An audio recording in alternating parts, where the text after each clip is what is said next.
Welcome back to the Photaudiography podcast. I'm your host Luke, and today I'll be talking all about printing your photos.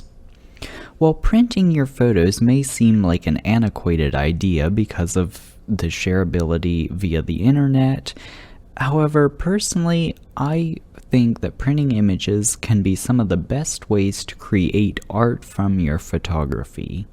There are so many things you can print photos on rather than just getting them printed on paper. I'm going to talk to you about some of the ideas that I have during this episode.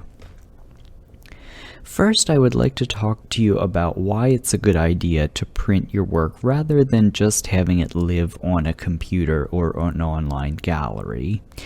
Many times, because of the nature of digital photography, we take photos, save them to a computer, and maybe never look at them again. Printing your photos creates something outside of the digital world and allows you to enjoy it while being unplugged.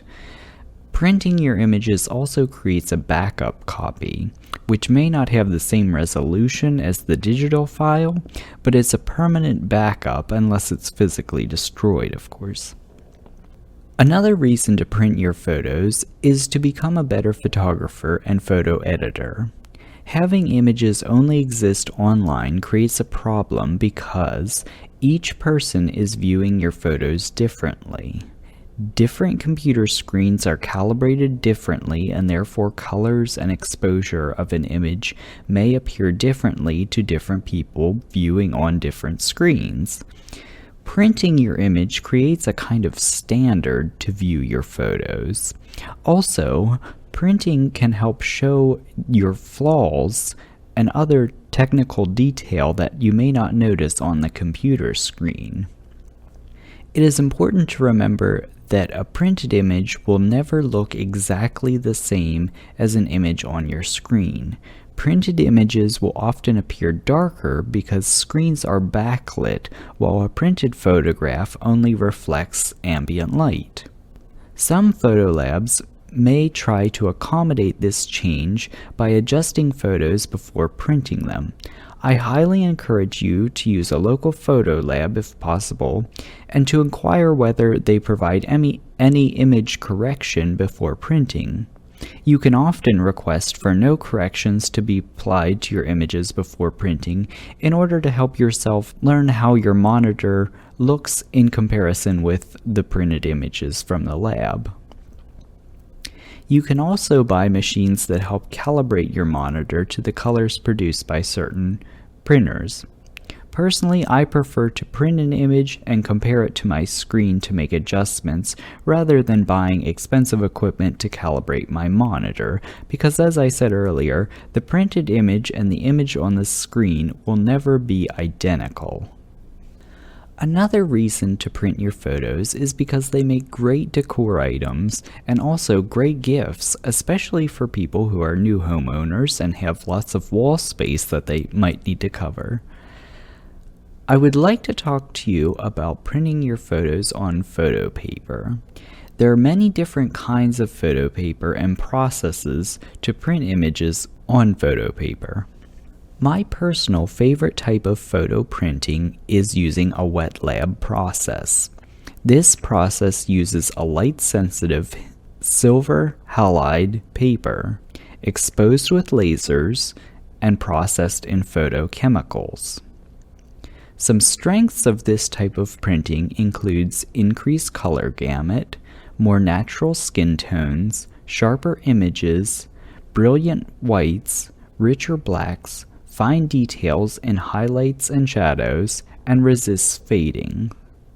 A few negatives with this type of print are that they need to be produced in a professional lab.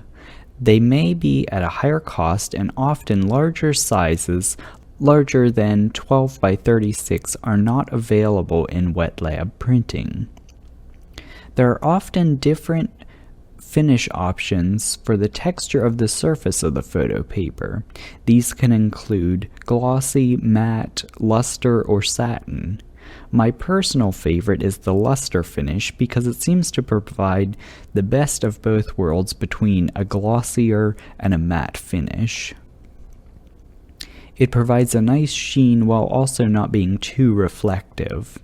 A glossy finish is best used for photos that have higher saturation of colors such as sunrises, sunsets, flowers, among others.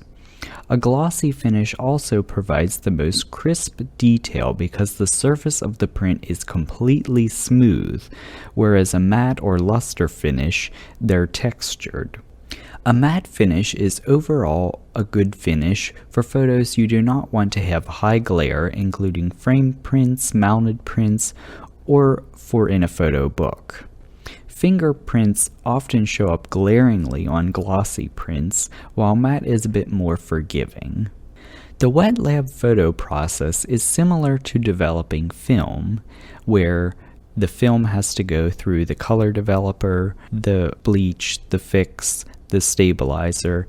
The same is true, in a way, for the wet lab process. The light-sensitive photo paper is exposed with the lasers, which could be, taking the film picture, and then it has to go through the developer, the bleach fix mix, and then the stabilizer. So it's a similar process if you're trying to understand that, which I found that very fascinating when I learned about that. Another type of photo printing is what's called dry lab printing. This type of printing either uses inkjet or dye sublimation technology. Another term you may hear in terms of inkjet printing is aqueous, which is a type of inkjet printing that uses a water-based ink that penetrates quickly into the media and dries relatively fast. Dry lab printing is very popular because of the lower initial cost needed for retailers, and chemical handling is not necessary since ink is contained in the cartridges. Another positive with dry lab printing is that it often allows for larger format printing. Dry lab printing offers different paper finishes such as glossy, matte, luster, or satin. However, these will not look exactly the same as wet lab papers since the printing process is different and the paper is created differently and sort of a different material. Complaints about dry lab printing are that skin tones are not as true to life as compared to a wet lab print. Images fade faster, and on lower-end inkjet prints, you may be able to see the dots produced by the printers.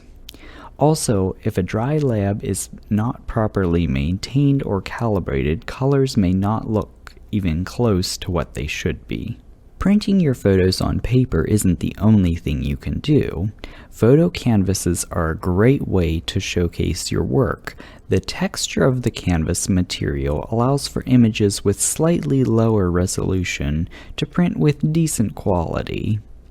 Do not print on canvas if your photo is highlighting something detailed or intricate, because of the overall softer and less sharp nature of the printed canvas because it's a textured material. If you're looking for something to showcase great detail, I would suggest looking into printing on metal. Metal prints are great for in a gallery or wall decor because of their glossy, smooth finish that allows for great detail to show through.